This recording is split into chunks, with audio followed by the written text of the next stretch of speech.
Hi everyone, welcome back to my channel. And since I love to sew, I figured that I will show you guys how I pattern some of my clothes that I tend to teach in the tutorials. I really tend to do my own patterns. I don't like to buy pre-bought ones, so maybe this will be helpful for you as well.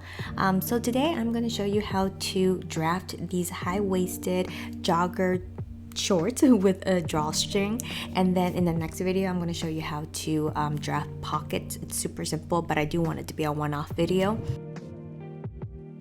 So when it comes to drafting your own patterns, you'll want to pick something that is as close to as what you envisioned. So for me, I'm going to use these pajama shorts only because I like the way it fits on my thighs and on my hip. Of course, we're going to change the waistline just a little bit, but I also like it because the waist is encased with an elastic, and that's what I want to make up my shorts to kind of mimic. So here, as you can see, I'm isolating one part of the shorts away from the rest of the shorts. So basically the center front, I'm folding it back, and I'm also folding the inseam as well, and also the side seams. So it's going to look like a pattern just like that. Okay, so what I did was I laid down my first line, which is going to be the hemline of the shorts here. So I take my shorts and I lay it down where the hem of the shorts matches up with the hemline that's on the paper. At the bottom right hand corner, I mark the side seam. Then I take a ruler and I extend that marking all the way up. Now I am going to trace out the inseam, which is this little bit right here where the crotch is, and then I am going to trace the center front, which is this little curve here, and I go all the way up to where the waist is, and I make a mark where the waist starts. Okay, now I am going to do the back side of the short, so I'm going to go ahead and fold it in half and try to isolate the seams where the center back is and where the back inseam is. Same deal, I'm gonna take the back piece and I am going to match up the hem of that piece to the hemline at the bottom. I trace out the center back curve right here, and then I also trace down the inseam and I make a mark where the waistline starts. So here's something that's really important before we finalize everything. You gotta make sure that your inseams matches up. So the back inseam needs to be the same length as the front inseam. So if it's a little bit shorter or taller, it's always better to lengthen it so that they both match.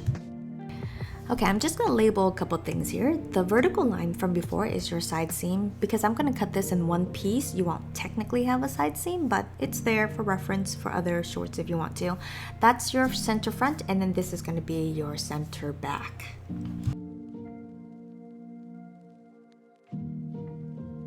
And then this is the back inseam, and then I also have the front inseam. The reason why I'm just labeling this all out is it's easier technically to show you how to sew everything together when you know the terminology for everything.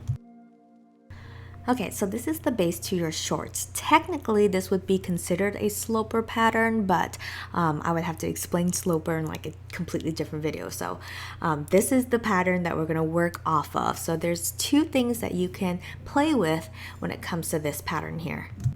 The first would be the waist. You can either lower it or raise it or add a waistband or a casing, whichever. The second would be the hemline, and that would be how long you want your shorts to be, or if you want to add fringes or frills or any other thing. What you cannot mess with would be the center front of the shorts and the center back of the shorts. Just leave those two things alone. So for my high-waisted jogger short, I'm going to go ahead and extend the hemline a little bit. I like my shorts to be a little bit longer. My pajama shorts are a little bit short, so I'm gonna go ahead and add in 2 inches for the hem. And how I do that is that I just draw a parallel line 2 inches below the original hem, and then I extend the vertical line of the back inseam and the front inseam. For the waist, I do want to do two things to it. One, I want to raise the waist up so that it is high-waisted, so I'm going to add an extra 3 inches to the waistline. Originally, these shorts would land right where my hip is, so from my hip all the way up to my belly button, it's approximately 2.5 to 3 inches. I'm doing 3 inches just for good measure here. So what I do is I extend the center front and the center back line up straight by 3 inches, making sure that those two lines are going to be parallel to each other and they do not angle towards each other or away from each other. And then 3 inches above the waist, as you can see, that's what I'm doing here. I'm just marking above the waist, and I connect the center front to the center back. And now these are high-waisted shorts, but they also have an extra 2-inch length to them.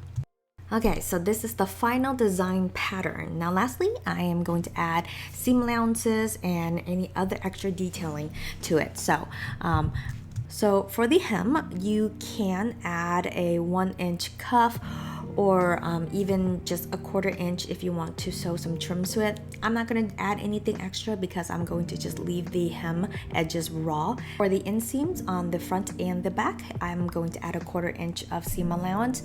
Now, it depends on how you sew. Some people like to sew with 5/8 of an inch. I do just a 1/4 inch because it's easier and it's less waste of fabric. For the back and the front, I also add in a 1/4 inch seam allowance.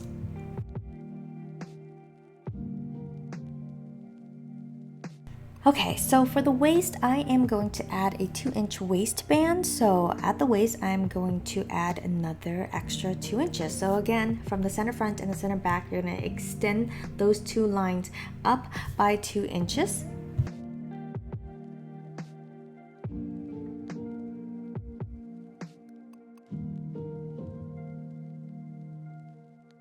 And one last final thing is I add a little dot 1 inch away from the center front, and that is where my drawstring is going to feed through. And now I cut out this whole thing and it will be my final pattern. So throughout this whole process, you got your sloper, your design pattern, and now your final pattern with seam allowances and everything. And for this pattern, I just cut 2 of this pattern out and I sew it together. I hope that this video was helpful and you are going to take the next step to create your own patterns so that you can create customized clothes that fits you a little bit better. I hope you guys enjoy. If you like this video, please like, comment, all the stuff. And if you're gonna try this out, please shoot me a photo on my Instagram. I'll talk to you guys later. Bye.